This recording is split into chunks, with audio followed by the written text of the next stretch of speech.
السلام عليكم ورحمة الله وبركاته.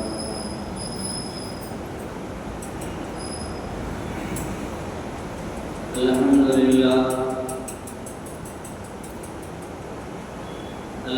لله رب العالمين، والصلاة والسلام على سيدنا محمد صلى الله عليه وسلم وآله وصحبه أجمعين. أما بعد، أعوذ بالله من الشيطان الرجيم. بسم الله الرحمن الرحيم. ولقد نعلم أنك يضيق بما صدرك ويقولون ولقد نعلم أنك يضيق صدرك بما يقولون فسبح بحمد ربك وكن من الساجدين. صدق الله مولانا العظيم. எல்லா புகழும் அல்லாஹ் ஒருவனுக்கே உரித்தாகட்டும். நம்முடைய நாயகம் சரதாரியானும் ஷஃபீஉல் நபீன் ஸல்லல்லாஹு அலைஹி வஸல்லம் அவர்கள் மீதும் அவர்களின் வாழ்க்கை வழிமுறைகளை நம்பிக்கை மாறாது பின்பற்றி வாழ்ந்த உத்தம சத்திய சஹாபாக்கள், தாபிஈன்கள், தபஅ தாபிஈன்கள், நாதாக்கள், வலிமார்கள், இங்கே அமர்ந்திருக்கக்கூடிய நம் அனைவர்கள் மீதும் அல்லாஹ்வின் சாந்தியும் சமாதானமும் என்றென்றும் நீங்காமல் உண்டாகட்டும். கிருபையாளன் அல்லாஹ் தஆலா புனிதம் நிறைந்த இந்த ஜும்ஆவினுடைய நன்னாளில் என்ன நன்மைகளை நாடி நாம் இங்கே அமர்ந்திருக்கின்றோமோ அந்த நன்மைகளை பரிபூர்ணமாக சம்பூர்ணமாக அடையப்பெற்ற நல்ல மக்கள் கூட்டத்தில் அல்லாஹ் நம்மை எல்லாம் சேர்த்து நல்லருள் பாலிப்பானார். கண்ணியத்திற்குரிய அல்லாஹ்வின் நல்லடியார்களே, துனியாவில் எல்லா மனிதர்களுடைய உள்ளங்களிலும் பல நேரங்களில் நாம் காணப்படுகின்ற ஒரு நிகழ்வு, நான் நெருக்கடியாக இருக்கின்றேன் என்று எல்லா மனிதர்களும் சொல்வதை பார்க்கின்றோம். நெருக்கடி என்பது பல வகைகளில் மனிதர்கள் இந்த உலகத்தை சந்திக்கின்றார்கள். ஒரு பக்கம் பொருளாதார ரீதியிலே நெருக்கடியை சந்திக்கின்றார்கள், இன்னொரு பக்கம் உடல் ஆரோக்கியம் இல்லாத பல நெருக்கடிகளை சந்திக்கின்றார்கள், இன்னொரு பக்கம் ஏதாவது ஒரு காரணத்தை முன்வைத்து உள்ளம் நிம்மதியாக இல்லை, உள்ளம் ஏதோ நெருக்கடியில் மனக்கவலையில் இறுக்கமாக இருப்பதை போன்று நான் உணர்கின்றேன் என்று சொல்வதை துனியாவில் அதிகமான மனிதர்கள் அதிகமான நேரங்களில் சொல்வதை நாம் பார்க்கின்றோம். அந்த வரிசையில் இது போன்ற நெருக்கடிகள் நமக்கு ஏற்படுகின்ற பொழுது நாம் என்ன செய்ய வேண்டும்? இந்த நெருக்கடியான நேரங்கள் நம்முடைய வாழ்க்கையில் என்னென்ன விஷயங்களை கொண்டு வருகின்றதோ, எப்படியெல்லாம் வருகின்றதோ, அந்த நெருக்கடிகளில் இருந்து நாம் விடுபடுவதற்குண்டான வழிகளை நபிகள் நாயகம் ஸல்லல்லாஹு அலைஹி வஸல்லம் அவர்கள் நமக்கு இப்படி சொல்லித் தருகின்றார்கள். அல்லாஹ் குர்ஆனில் நமக்கு எதை முன்வைத்து அதை நீக்குவதற்குண்டான வழிகளை அல்லாஹ் நமக்கு சொல்லுகின்றான் என்பதை நாம் அறிந்து கொள்ளக்கூடிய நல்ல ஒரு வாய்ப்பை அல்லாஹ் நமக்கு தந்திருக்கின்றான். ஜும்ஆவிற்கு வீட்டிலிருந்து வெளியே வருகின்றேன். வெளியே வருகின்ற பொழுது ஒருவர் சொன்னார், மிகுந்த சிரமமாக இருக்கின்றது, துஆ செய்யுங்கள் என்றார்.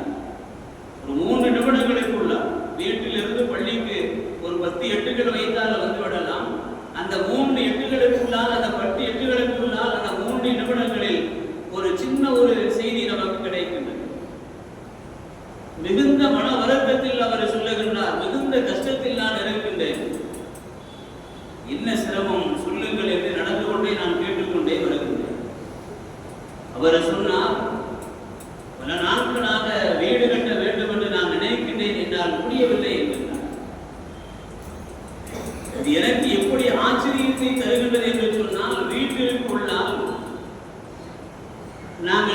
சாப்பிடுகின்ற பொழுது என்னுடைய வீட்டம்மா அவர்கள் சொன்னார்கள், நேற்றைய தினம் ஒரு அம்மா வந்தார்கள், அவர்கள் மிகுந்த சிரமத்தில் நாங்கள் இருக்கின்றோம் என்று சொன்னார்கள்.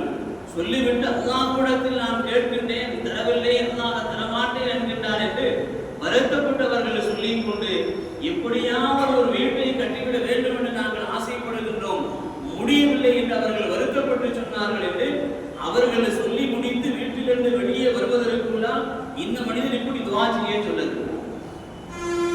இப்படி நமக்கும் அந்த தேவைகள், அந்த ஆசைகள் இருக்கின்றது. அல்லாஹ் இது போன்ற அந்த நெருக்கடிகளில் இருந்து நாம் விடுபடுவதற்குண்டான வழிகள் என்ன என்று நான் யோசித்துக் கொண்டே வருகின்ற பொழுது இந்த ஆயத் என்னுடைய உள்ளத்தில் அல்லாஹ் ஒதுக்கி செய்கிறான். அந்த ஆயத்தை உங்களுக்கு நான் சொல்லி இன்றைய ஜும்ஆவை நான் முடித்துக் கொள்வேன். 15வது அத்தியாயத்தினுடைய கடைசி ஒரு 4-5 வசனங்களை நீங்கள் அதை தர்ஜுமாவை படிக்க வேண்டும், பார்க்க வேண்டும். சூரத்துல் ஹஜ்ர் என்று அந்த அத்தியாயத்திற்கு பெயர் வைக்கப்பட்டிருக்கின்றது. மலைகள் என்ற அந்த சூறாவிற்கு பெயர் வைக்கப்பட்டிருக்கின்றது. அந்த சூறாவினுடைய வரலாற்றினுடைய செய்திகளை அல்லாஹ் பேசிக்கொண்டே வருகின்ற பொழுது கடைசி 4-5 வசனங்களில் அல்லாஹ் இவ்வாறு சொல்லுகின்றான், இன்னா கஃபைனாக்கல் முஸ்தஹ்சியின். 95வது வசனம், 96வது வசனம், 97வது வசனம், 98வது வசனம், 99வது வசனம். இந்த 5 வசனங்களில் இந்த வரலாறை அல்லாஹ் சொல்லுகின்றான். நபியே, உங்களை யாரெல்லாம் பரிகாசம் செய்கின்றார்களோ, உங்களை யாரெல்லாம் ஏளனமாக பேசுகின்றார்களோ, அவர்கள் செய்யக்கூடிய அந்த ஏளனத்திற்கு உமக்கு நாம் போதுமானவராக இருக்கிறோம். அல்லாஹ் நபி அவர்களுக்கு ஆறுதல் சொல்லுகின்றார். இன்னா கஃபைனாக்கல் முஸ்தஹ்சியின். நபியே, உங்களுக்கு ஆறுதல், யாரெல்லாம் உங்களை பரிகாசம் செய்கின்றார்களோ அவர்களுடைய பரிகாசத்திலிருந்து உங்களை பாதுகாப்பதற்கு நாம் போதுமானவர்களாக இருக்கின்றோம். அல்லதீன யஜஅலூன மஅல்லாஹி இலாஹன் ஆகர ஃபஸௌஃப யஅலமூன். அல்லாஹ் தொடர்ந்து பேசுகின்றார். அல்லாஹ்வோடு வேறு நாயனை யார் ஏற்படுத்துகின்றார்களோ அவர்கள் அதனுடைய பலனை பின்னால் அவர்கள் அறிந்து கொள்வார்கள். அதனுடைய பலனை அவர்கள் பின்னால் அறிந்து கொள்வார்கள் என்று அல்லாஹ் சொல்லிவிட்டு அல்லாஹ் சொல்லுகின்றான், வலகத் நஅலம அன்னக யதீகு ஸத்ருக பிமா யகூல். நபியே, அவர்கள் செய்த அந்த பரிகாசத்தின் காரணத்தினால் அவர்கள் சொல்வதை கொண்டு உங்களுடைய உள்ளம், நெஞ்சம் நெருக்கடி ஆவதை நாம் அறிவோம் என்று அல்லாஹ் சொல்லுகின்றான். வலகத் நஅலமு, நிச்சயமாக நாம் அறிந்து கொள்ளுகின்றோம். அன்னக யதீகு ஸத்ருக, உங்களுடைய நெஞ்சம் மிகுந்த சிரமத்தில் நெருக்கடி ஆவதை நாம் அறிகின்றோம் என்று அல்லாஹ் சொல்லிவிட்டு அந்த நெருக்கடியிலிருந்து விடுபடுவதற்குண்டான வழிகளை அல்லாஹ் சொல்லுகின்றான். ஃபஸப்பிஹ பிஹம்தி ரப்பிக வகும் மினஸ் சாஜித். இந்த ஆயத்தில் அல்லாஹ் 2 விஷயங்களை சொல்லுகின்றான். ஃபஸப்பிஹ, உங்களுடைய ரப்பை கொண்டு நீங்கள் அதிகமாக நீங்கள் தஸ்பீஹ் செய்யுங்கள். உங்களுடைய ரப்பை நீங்கள் தஸ்பீஹ் செய்யுங்கள். இன்னும் சுஜூது செய்பவர்களை நீங்கள் உள்ளவர்களாக நீங்கள் ஆகிவிடுங்கள் என்று இந்த 2 விஷயங்களை இந்த ஆயத்தில் அல்லாஹ் நமக்கு எடுத்து சொல்லுகிறார். சொல்லிவிட்டு அல்லாஹ் சொல்லுவான், வஅ்புது ரப்பக ஹத்தா யஅதியகல் யகீன். அல்லாஹ்வினுடைய உறுதியான அந்த மரணம் வரும் வரை அல்லாஹ்வை வணங்குங்கள். பெருமானார் ஸல்லல்லாஹு அலைஹி வஸல்லம் அவர்களுக்கு அல்லாஹ் சொன்ன இந்த செய்திகளை ஒரு ஜும்ஆவினுடைய முக்கியமான ஒரு செய்தியாக உங்களுடைய உள்ளத்திற்கு நான் தருகிறேன். நெருக்கடி என்பது பெருமானார் ஸல்லல்லாஹு அலைஹி வஸல்லம் அவர்கள் காணாத ஒரு நெருக்கடியா, அவர்கள் படாத ஒரு சிரமமா, அவர்கள் படாத ஒரு கஷ்டமா, அவர்கள் எந்த அளவிற்கு அவர்கள் சிரமத்திற்கு ஆளாக்கப்பட்டார்கள், எந்த அளவிற்கு என்று சொன்னால் ஹஜ்ரத் பெருமானார் ஸல்லல்லாஹு அலைஹி வஸல்லம் அவர்கள் யாரை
நபி அவர்களால் தாங்கிக் கொள்ள முடியவில்லை. நபி அவர்களுக்கு வகை கொண்டு வருகின்ற ஹஜ்ரத் இப்ராஹீம் அலைஹிஸ்ஸலாத்து வஸலாம் அவர்களால் தாங்கிக் கொள்ள முடியவில்லை. அல்லாஹ்வால் அதை பொறுத்துக் கொள்ள முடியவில்லை. பெருமானார் ஸல்லல்லாஹு அலைஹி வஸல்லம் அவர்களும் ஹஜ்ரத் இப்ராஹீம் அலைஹிஸ்ஸலாத்து வஸலாம் அவர்களும் கஅபாவை சுற்றி வந்து கொண்டிருக்கின்றார்கள். கஅபாவிற்கு நெருக்கமாக வருகின்ற பொழுது இந்த அஸ்வத் இப்னு முத்தலிப் என்று சொல்லக்கூடிய அந்த மனிதர் பின்னால் வருகின்றார். அவர் கொடுத்த அந்த சிரமங்கள் எல்லாம் நபிகளுடைய கண்களுக்கு முன்னால் வருகின்றது. ஹஜ்ரத் இப்ராஹீம் அலைஹிஸ்ஸலாத்து வஸலாம் அவர்களை நபி அவர்கள் பார்த்தார்கள். ஹஜ்ரத் இப்ராஹீம் அலைஹிஸ்ஸலாத்து வஸலாம் அவர்கள் நபி அவர்களை பார்த்தார்கள். இரண்டு பேர்களும் நேர்கொண்டு பார்க்கின்ற அந்த பார்வையில் அந்த மனிதருக்கு அல்லாஹ் அழிவை கொடுத்தான். எப்படி கொடுத்தான் தெரியுமா? நபி அவர்கள் எதுவும் சொல்லவில்லை, நபி அவர்கள் எதுவும் செய்யவில்லை. ஹஜ்ரத் இப்ராஹீம் அலைஹிஸ்ஸலாத்து வஸலாம் அவர்கள் பக்கத்தில் இருந்து அந்த மரத்தில் இருந்து ஒரு இலையை பிடுங்கி அந்த மனிதனுடைய நெஞ்சுக்கு நேராக வீசினார்கள், முகத்திற்கு நேராக வீசினார்கள். அவருடைய இரண்டு கண்களிலும் பட்டது. அவருடைய கண் குருடாகி போனது. இந்த நிகழ்வு ஏன் நடந்தது தெரியுமா? பெருமானார் ஸல்லல்லாஹு அலைஹி வஸல்லம் அவர்கள் ஒரு சில நாட்களுக்கு முன்னால் தான் அல்லாஹ்விடத்தில் இப்படி துஆ செய்தார்கள். யா அல்லாஹ், இவர் தரக்கூடிய அந்த கஷ்டத்தை என்னால் தாங்கிக் கொள்ள முடியவில்லை, இவர் தரக்கூடிய அந்த சிரமங்களை என்னால் தாங்கிக் கொள்ள முடியவில்லை, இவர் தரக்கூடிய அந்த நெருக்கடியை என்னால் தாங்கிக் கொள்ள முடியவில்லை என்று சொல்லிவிட்டு நபி அவர்கள் அல்லாஹ்விடத்தில் இப்படி துஆ செய்தார்கள். அல்லாஹும்ம அஇன் பஸரஹு வஸ்கில்ஹு வலதஹு. இரண்டே வார்த்தைகள் தான், இரண்டே விஷயங்கள் தான். அவருடைய கண்ணை நீ குருடாக்கி விடு, அவருடைய குழந்தையை உன் பக்கம் நீ எடுத்துக்கொள். மிக சாதாரணமான ஒரு துஆவல்ல. பெருமானார் ஸல்லல்லாஹு அலைஹி வஸல்லம் அவர்கள் பொறுமையினுடைய சிகரமாக இந்த உலகத்திலே இருந்தார்கள். நபி மூசா எந்த அளவிற்கு வேதனை செய்யப்பட்டார்களோ அதைவிட கடுமையாக நான் வேதனை செய்யப்பட்டேன் என்று இந்த உம்மத்துமார்களுக்கு மத்தியிலே சொன்னவர்கள். அந்த நிலையில் பொறுமையினுடைய சிகரமாக இருந்த உயிரினும் மேலான கண்மணி நபிகள் நாயகம் ஸல்லல்லாஹு அலைஹி வஸல்லம் அவர்கள் அல்லாஹ்விடத்தில் இப்படி ஒரு துஆவை செய்கின்றார்கள் என்று சொன்னால் அவர் எந்த அளவிற்கு சிரமத்தை தந்திருக்க வேண்டும்.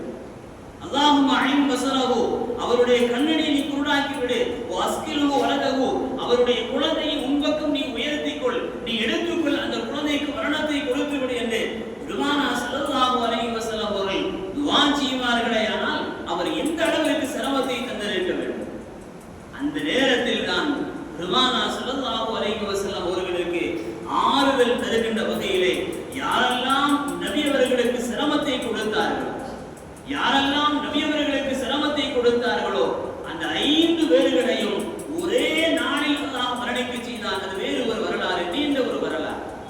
அந்த 5 பேர்களுடைய மரணமும் இந்த உலகத்தில் யாரெல்லாம் முஃமின்களுக்கும் முஸ்லிம்களுக்கும் தொல்லைகளை தருகின்றார்களோ அவர்களுக்கு நல்ல ஒரு பாடமாக இந்த துனியாவில் அல்லாஹ் அதை நடத்தி காட்ட இருக்கின்றான். வாய்ப்பு கிடைக்கின்ற பொழுது வேறு ஒரு நாளில் அதை பேசும். பெருமானார் ஸல்லல்லாஹு அலைஹி வஸல்லம் அவர்களுக்கு அந்த சிரமத்தை கொடுத்த இந்த 5 நபர்களுக்கும் ஒரே நாளில் அல்லாஹ் மரணத்தை கொடுத்தான். இந்த மனிதருக்கு பெருமானார் ஸல்லல்லாஹு அலைஹி வஸல்லம் அவர்கள் துஆ செய்ததனுடைய அந்த பிரகாரம் ஹஜ்ரத் இப்ராஹீம் அலைஹிஸ்ஸலாத்து வஸலாம் அவர்கள் பக்கத்தில் இருந்த அந்த இலையை பறித்து, குச்சி அல்ல, கம்பு அல்ல, வேறு கோடாரி எதுவும் அல்ல, ஒரு சின்ன ஒரு இலை, அந்த இலையை பறித்தார்கள். அந்த மனிதனுடைய முகத்துக்கு நேராக வீசினார்கள். அவருடைய கண்கள் குருடாகி போனது. எல்லா மக்களையும் அல்லாஹ் காப்பாற்றினார். பெருமானார் ஸல்லல்லாஹு அலைஹி வஸல்லம் அவர்களுக்கு நெருக்கடியிலிருந்து நீங்கள் விடுபடுவதற்குண்டான அந்த வழிகளில் இந்த 3 விஷயங்களை இந்த இடத்தில் அல்லாஹ் பேசுகின்றான். வேறு ஒரு ஆயத்தில் இன்னொரு விஷயத்தை அல்லாஹ் பேசுகின்றான். அல்லாஹ்வுடைய சன்னிதானத்தில் சப்பிஹ் பிஹம்தி ரப்பிக வகும் மினஸ் சாஜிதீன், இந்த 2 விஷயங்களை நம்முடைய மனதில் நாம் பதிய வைத்தாலே போதும். அல்லாஹ்வை நம்மால் முடிந்த அளவிற்கு நாம் தஸ்பீஹ் செய்ய வேண்டும். அல்லாஹ்வை நம்மால் முடிந்த அளவிற்கு நாம் தஸ்பீஹ் செய்ய வேண்டும். இந்த துனியாவில் எந்த பொருள், எந்த உயிரினம், யார் இந்த உலகத்தில் தஸ்பீஹ் செய்யாமல் இல்லை. வயிம்மின் ஷைஇன் இல்லா யுஸப்பிஹு பிஹம்திஹி, இந்த துனியாவில் இருக்கின்ற எல்லா பொருள்களும், எல்லா விஷயங்களும் அல்லாஹ்வை தஸ்பீஹ் செய்கின்றன. வலாகின் லா தஃபஹூன தஸ்பீஹஹும், அதனுடைய தஸ்பீஹை உங்களால் அறிந்து கொள்ள முடியாது என்று அல்லாஹ் பேசுகிறார். தவளையாக இருந்தாலும், காக்கையாக இருந்தாலும், வானத்தில் பறக்கின்ற பறவைகளாக இருந்தாலும், தண்ணீரில் நீந்துகின்ற மீன்களாக இருந்தாலும், அந்த தண்ணீரில் நீந்துகின்ற அந்த மீன்களுடைய கண்ணீரை நம்மால் அறிந்து கொள்ள முடியாது, அல்லாஹ்வால் அறிந்து கொள்ள முடியும். அந்த மீன்களாக இருந்தாலும் உயிரினங்களாக கடலுக்கு அடியில் வாழுகின்ற இரண்டு பாறைகளுக்கு மத்தியில் மனிதர்களால் கைகளை கொண்டு உணவை கொடுக்க முடியாத எந்த உயிரினங்களாக இருந்தாலும் வானம், பூமி, சூரியன், நட்சத்திரன், நாம் நினைக்கின்ற ஜடலற்ற பொருள்களாக இருக்கின்ற மலைகளாக இருந்தாலும் கூட அல்லாஹ்வை தஸ்பீஹ் செய்கின்றன. அல்லாஹ் சொல்லுகின்றான், மலைகள் அல்லாஹ்வை தஸ்பீஹ் செய்கின்றது. அல்லாஹ் பேசுகின்றான், துனியாவில் இருக்கின்ற எல்லா பொருள்களும் அல்லாஹ்வை தஸ்பீஹ் செய்கின்றது. மனிதர்கள் எந்த அளவிற்கு அல்லாஹ்வை தஸ்பீஹ் செய்து கொண்டிருக்கின்றார்கள் என்பதை ஒரு பக்கம் நாம் ஆழமாக, நாம் அழுத்தமாக நாம் சிந்தித்து பார்க்க கடமைப்பட்டிருக்கின்றோம். நம்முடைய தஸ்பீஹினுடைய நிலை எவ்வாறு இருக்கின்றது? நாம் சொல்லுகின்ற தஸ்பீஹினுடைய தன்மை எவ்வாறு இருக்கின்றது? தஸ்பீஹும் பில் கல்பி வ இக்ராரும் பில் லிசான். ஈமானினுடைய அடிப்படை விஷயமே அதுதான். உள்ளத்தால் உணர வேண்டும், நாவால் அதை மொழிய வேண்டும். அதுதான் உண்மையான லா இலாஹ இல்லல்லாஹ் என்று சொல்லுகின்ற கலிமாவினுடைய அடிப்படை தன்மை. நம்முடைய தஸ்பீஹ் எவ்வாறு இருக்கின்றது? சுப்ஹானல்லாஹ் என்று சொல்வதாக இருந்தால், அல்ஹம்துலில்லாஹ் என்று சொல்வதாக இருந்தாலும், அல்லாஹு அக்பர் என்று சொல்வதாக இருந்தாலும், இன்னபிற தஸ்பீஹாத்துகளை நாம் செய்கின்ற பொழுதெல்லாம் நம்முடைய நாவு துதிக்கின்றது. ஆனால் உள்ளம் எங்கோ எதையோ சிந்தித்துக் கொண்டிருக்கின்றது. இரண்டையும் ஓர்மைப்படுத்தி எடுத்துக்கொண்டு வர வேண்டும். ஷைத்தானியத்தான எல்லா சிந்தனைகளை விட்டு ஒதுங்கி, உலகத்தினுடைய ஆசாபாசமான எல்லா விஷயங்களை விட்டு ஒதுங்கி, நம்முடைய உள்ளத்தால் உணர்ந்து நாவால் அதை மொழிந்து, நான் உண்பதற்கு எனக்கு நீ உணவு கொடுத்தாயே என்று உள்ளத்தால் நினைத்து பார்த்து நாவால் தஸ்கீர் சொல்ல வேண்டும். நான் உடுத்துவதற்கு நீ உடை கொடுத்தாயே என்று அதை உள்ளத்தால் நினைத்து அதை உணர்ந்து பார்த்து நாவால் அல்லாஹ்விற்கு நன்றி செலுத்த வேண்டும். நான் படுத்த பொழுது எனக்கு நீ உறக்கத்தை கொடுத்து என்னை நீ மீண்டும் உயிர் கொடுத்து எழுப்பினாய் என்கின்ற அந்த ஒரு நியமத்தை நாம் நினைத்து பார்த்து உள்ளத்தால் உணர்ந்து அல்லாஹ்விற்கு நாம் நன்றி செலுத்தினால் எங்கேயோ அல்லாஹ் நம்மை உயர்த்தி கொண்டு விடுவான். துனியாவினுடைய நன்மையினுடைய தரஜால் நாம் உயர்ந்து விடுவோம். ஃபஸப்பிஹ் பிஹம்தி ரப்பிக, உங்களுடைய ரப்பை நீங்கள் நபியை நீங்கள் தஸ்பீஹ் செய்யுங்கள், உண்மையான துதிபாடுதலாக நீங்கள் துதிபாடுங்கள் என்று அல்லாஹ் சொன்னார். இரண்டாவதாக வகும் மினஸ் சாஜிதீன், சுஜூது செய்பவர்களை நீங்கள் ஒருவராக நீங்கள் ஆகிவிடுங்கள் என்றார். பெருமானா ஸல்லல்லாஹு அலைஹி வஸல்லம் அவர்கள் செய்யாத சுஜூதா? பெருமானா ஸல்லல்லாஹு அலைஹி வஸல்லம் அவர்கள் வணங்காத ஒரு வணக்கமா? பெருமானா ஸல்லல்லாஹு அலைஹி வஸல்லம் அவர்கள் அல்லாஹ்விடத்தில் செய்யாத ஒரு சுஜூதா? பத்ர் போர்க்களத்தினுடைய உச்சகட்டமான அந்த நேரத்திலும் கூட அல்லாஹ்வினுடைய சன்னிதானத்தில் பெருமானா ஸல்லல்லாஹு அலைஹி வஸல்லம் அவர்கள் இந்த போரில் நான் வெற்றி பெற வேண்டும் என்று நபி அவர்கள் எடுத்த ஒரே ஒரு ஆயுதம் சுஜூத். நீங்கள் சுஜூதை சாதாரணமாக நினைத்து விடாதீர்கள். நம்முடைய நெருக்கடிகளில் இருந்து, நெருக்கடியான விஷயங்களில் இருந்து, நம்முடைய மனக்கவலைகளில் விட்டு நாம் நீங்குவதற்குண்டான இரண்டாவது வழி அல்லாஹ் நமக்கு தந்திருக்கின்ற மிகப்பெரிய ஒரு அமல் சுஜூதினுடைய அமல் நம்முடைய வாழ்க்கையில் அதிகமாக வர வேண்டும். பெருமானா ஸல்லல்லாஹு அலைஹி வஸல்லம் அவர்களிடத்திலே ஒரு சஹாபி வந்து கேட்டார். என்ற வரலாறை எல்லாம் நாம் அறிந்த ஒன்றுதானே. நாளை மறுமை நாள் ஆகிரத்தில் உங்களோடு நான் நெருக்கமாக இருக்க வேண்டும், உங்களோடு சேர்ந்து நான் இருக்க வேண்டும் என்று சொன்ன பொழுது பெருமானா ஸல்லல்லாஹு அலைஹி வஸல்லம் அவர்கள் கஸ்ரத்து சுஜூத், சுஜூதை நீங்கள் அதிகப்படுத்திக் கொள்ளுங்கள் என்று பெருமானா ஸல்லல்லாஹு அலைஹி வஸல்லம் அவர்கள் அந்த சஹாபிக்கு சொல்லுவார்களே. ஆனால் நெருக்கடிகளில் இருந்து நம்மை நாம் விடுபடுவதற்குண்டான வழிகளில் இரண்டாவது வழி, நாம் சுஜூதை அதிகமாக இந்த உலகத்தில் செய்ய வேண்டும். சுஜூதை அதிகமாக செய்ய வேண்டும் என்றால் சுஜூதை மாத்திரம் செய்வதல்ல, தொழுகையை நாம் அதிகப்படுத்திக் கொள்ள வேண்டும். முடிந்த அளவிற்கு இமாம் ஜமாஅத்தோடு நெருக்கமாக நம்முடைய அமல்களை நாம் வைத்துக் கொள்ளுகின்ற பொழுது அதில் அல்லாஹ் நமக்கு உயர்ந்த ஒரு வாக்கியத்தை அல்லாஹ் நமக்கு தருகின்றார். மூன்றாவது, நாம் கொள்ள வேண்டிய ஒரு உறுதிமொழி, என்னுடைய மரணம் வரும் வரை அல்லாஹ்வை நான் வணங்குவேன். வஅபூது ரப்பக ஹத்தா யாத்தியக்கல் யகீன். அல்லாஹ் நபி அவர்களை பார்த்து சொன்னான், உங்களுக்கு உறுதியான ஒரு மரணத்தினுடைய அந்த நேரம் வரும் வரை நீங்கள் அல்லாஹ்வை நீங்கள் வணங்குங்கள், அல்லாஹ்வை வணங்குவதை நீங்கள் வழக்கப்படுத்திக் கொள்ளுங்கள் என்று பெருமானா ஸல்லல்லாஹு அலைஹி வஸல்லம் அவர்களுக்கு அல்லாஹ் மூன்றாவது விஷயமாக இதை அல்லாஹ் நமக்கு குறிப்பிட்டு சொல்லுகிறார். வாளினுடைய காலங்களில் கடந்துவிட்ட அந்த காலங்கள் எப்படி சென்றதோ அது வேறு விஷயம். கடந்துவிட்ட அந்த காலங்களில் அல்லாஹ்வை வணங்காமல், அல்லாஹ்வை நினைக்காமல், துதிபாடாமல், நன்றி செலுத்தாமல், அல்லாஹ்வினுடைய குர்ஆனினுடைய வசனங்களை ஓதாமல் அந்த கடந்துவிட்ட அந்த காலங்களை எல்லாம் நாமாகவே அதை நாம் அழித்துவிட்டு நமக்கு பிடிக்காத வாழ்க்கையினுடைய ஒன்றினுடைய வாழ்க்கையில் நடந்துவிட்ட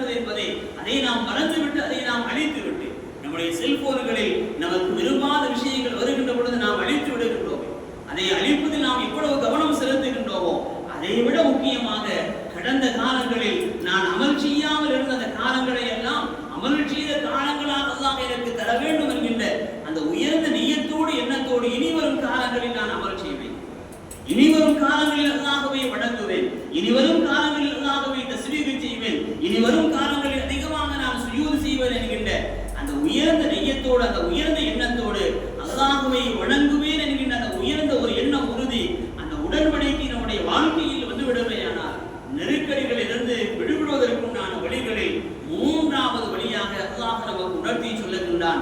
நான்காவது வேறொரு ஆயத்திலே அல்லாஹ் பேசுவான்.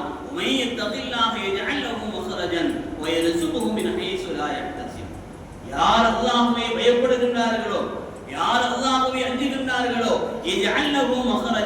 அவர்களுடைய சிரமங்களிலிருந்து வெளியேறுகின்ற வழிகளை அல்லாஹ் அவர்களுக்கு காட்டுவான் என்று அல்லாஹ் குறிப்பிட்டு சொல்லுகின்றான். அவர்கள் நினைக்காத புறத்திலிருந்து அல்லாஹ் அவர்களுக்கு ரிஸ்கை தருவான் என்று அந்த ஆயத்தில் அல்லாஹ் குறிப்பிட்டு சொல்லுகின்றான். அல்லாஹ்வினுடைய பயபக்தி, அல்லாஹ்வினுடைய தக்வா, அல்லாஹ்வினுடைய இறையச்சம் நம்முடைய உள்ளத்திற்கு வந்து விடுமையானால் பாவத்திற்கு மிகப்பெரிய ஒரு அரண். அதனை போன்று வேறு எதுவும் இல்லை. பாவங்களை விட்டு நாம் தூரமாகுவதற்கும், பாவங்களை செய்யாமல் இருப்பதற்கும், அந்த பாவங்களை செய்யாமல் இருந்து அல்லாஹ்வினுடைய நெருக்கத்தை பெறுவதற்குண்டான உயர்ந்த ஒரு தடுப்பு தக்வாவாக அல்லாஹ் நமக்கு ஆக்கி வைத்திருக்கின்றான். அது தடுப்பு மாத்திரமல்ல, நம்முடைய உள்ளத்தில் இருக்கக்கூடிய எல்லா கவலைகளை விட்டும், நம்முடைய வாழ்க்கையில் ஏற்படுகின்ற எல்லா நெருக்கடிகளை விட்டும் நம்மை நாம் பாதுகாத்துக் கொள்வதற்குண்டான ஒரு வழியாக தக்வாவை அல்லாஹ் பேசுகின்றான். இந்த 4 அமல்கள் நம்முடைய வாழ்க்கையில் வந்து விடுமையானால் எவ்வளவு பெரிய கஷ்டங்களாக இருந்தாலும் சரி, எவ்வளவு பெரிய சிரமங்களாக இருந்தாலும் சரி, அவைகளிலிருந்து விடுபடுவதற்குண்டான ஒரு வாய்ப்பை அல்லாஹ் நமக்கு தருகின்றான். வாகனம் வேண்டும் என்று ஆசைப்படுகின்றோம். அந்த வாகனம் வேண்டும் என்று ஆசைப்படுகின்ற அந்த நிகழ்வு, அந்த எண்ணம், அதில் எந்த விதமான தவறும் கிடையாது. அது நிறைவேறாமல் இருக்கின்ற பொழுது ஒரு நெருக்கடியாக நாம் உணர்கின்றோம். நம்முடைய உடம்பில் ஏதோ நோய் ஏற்படுகின்றது, அந்த நோய்க்கு நாம் மருத்துவம் பார்க்கின்றோம். அந்த மருத்துவம் பார்த்ததோடு அந்த நோய் நீங்கிவிடுமையானால் அதை பற்றி நாம் சிந்திப்பதில்லை. மருத்துவம் பார்த்ததற்கு பின்னாலும் அந்த நோய் நம்மை தொடர்கின்றது, நம்மை துரத்துகின்றது என்று சொன்னால் ஒரு நெருக்கடிக்கு நாம் ஆளாகுகின்றோம். ஒரு வீடு கட்ட வேண்டும் என்று முதல் சொன்னதை போன்று ஆசைப்படுகின்றோம். அதில் எந்த விதமான தவறும் கிடையாது. ஆனால் அந்த ஆயத்தை நிறைவேறாமல் போய்விடுகின்ற பொழுது அதை ஒரு நெருக்கடியாக இந்த துனியாவில் நாம் உணர்கின்றோம். இப்படி எல்லா விஷயங்கள் எவ்வளவு நெருக்கடியாக, கல்வியாக, பொருளாதாரமாக, மருத்துவமாக, விவசாயமாக, வியாபாரமாக, எந்த விஷயங்களாக இருந்தாலும் அதில் நமக்கு நெருக்கடி ஏற்படுகின்ற பொழுது அந்த நெருக்கடிகளில் இருந்து நம்மை நாம் பாதுகாத்துக் கொள்வதற்குண்டான உயர்ந்த ஒரு வழியாக பெருமானார் ஸல்லல்லாஹு அலைஹி வஸல்லம் அவர்களுக்கு அல்லாஹ் சொன்ன செய்திகள் தான். வலகத் நஅலமு அன்னக யதீகு ஸத்ருக பிமா யகூலுன். நபியே, அவர்கள் சொல்லுகின்ற அந்த வார்த்தைகளால் உங்களுடைய நெஞ்சம் நெருக்கடி ஆவதை நாம் உணர்கின்றோம், அதை நாம் அறிகின்றோம் என்று அல்லாஹ் சொல்லிவிட்டு சொன்னான். ஃபஸப்பிஹ் பிஹம்தி ரப்பிக வகும் மினஸ் சாஜிதீன். உங்களுடைய ரப்பை நீங்கள் தஸ்பீஹ் செய்யுங்கள், உங்களுடைய ரப்பை நீங்கள் சுஜூத் செய்யுங்கள். அந்த சிரமங்களில் இருந்து, அந்த நெருக்கடிகளில் இருந்து அல்லாஹ் உங்களை பாதுகாப்பதற்கு தயாராக இருக்கின்றான் என்பதை பெருமானார் ஸல்லல்லாஹு அலைஹி வஸல்லம் அவர்களுக்கு ஆறுதல் சொன்ன அந்த விஷயத்தை இஜ்மாவினுடைய முக்கியமான ஒரு செய்தியாக உங்களுக்கு நாம் தருகின்றோம். இல்லாமல் ரப்பல் ஆலமீன் அல்லாஹ் தஆலா இந்த உலகில் நாம் வாழும் காலமெல்லாம் நம்முடைய வாழ்க்கையில் ஏற்படுகின்ற எல்லா நெருக்கடிகளை விட்டும் அல்லாஹ் நம்மை பாதுகாத்து அருள் புரிவானாக. துனியாவில் நாம் வாழும் காலமெல்லாம் எந்த விஷயங்கள் எல்லாம் அல்லாஹ்வினுடைய எண்ணங்களை விட்டு நம்மை தூரப்படுத்துமோ, என்ன செயல்கள் எல்லாம் அல்லாஹ்வினுடைய எண்ணங்களை விட்டு நம்மை தூரப்படுத்துமோ, அப்படிப்பட்ட எல்லா பாவமான செயல்களில் இருந்தும் அல்லாஹ் நம்மை முழுமையாக பாதுகாத்து அருள் புரிந்து அல்லாஹ்வினுடைய நெருக்கத்தை அல்லாஹ் நமக்கு போதுமாக்கி தந்தல் புரிவானாக. துனியாவில் வாழும் காலமெல்லாம் நம்முடைய உள்ளத்திற்கு ஏற்படுகின்ற எந்த நெருக்கடிகளாக இருந்தாலும், வியாபாரமாக, விவசாயமாக, மருத்துவமாக, ஆரோக்கியமாக, இன்னொரு விஷயங்கள் எதுவாக இருந்தாலும், இவைகளின் மூலமாக அல்லாஹ் நமக்கு நெருக்கடிகளை தருகின்றானோ அந்த நெருக்கடிகளில் எல்லாம் இருந்து அல்லாஹ் நம்மை பாதுகாத்து நிம்மதியான ஒரு வாழ்வை ஈருலகிலும் அல்லாஹ் நமக்கு நசீபாக்கி தந்தல் புரிவானாக. இந்த உலகத்தை விட்டு மரணிக்கின்ற பொழுது லா இலாஹ இல்லல்லாஹ் முஹம்மது ரசூலுல்லாஹ் என்கின்ற உன்னத கலிமாவை மனமகிழ்வோடு பொழிந்து மரணிக்கக்கூடிய பாக்கியத்தை அல்லாஹ் நம் அனைவர்களுக்கும் நசீபாக்கி தந்தல் புரிவானாக.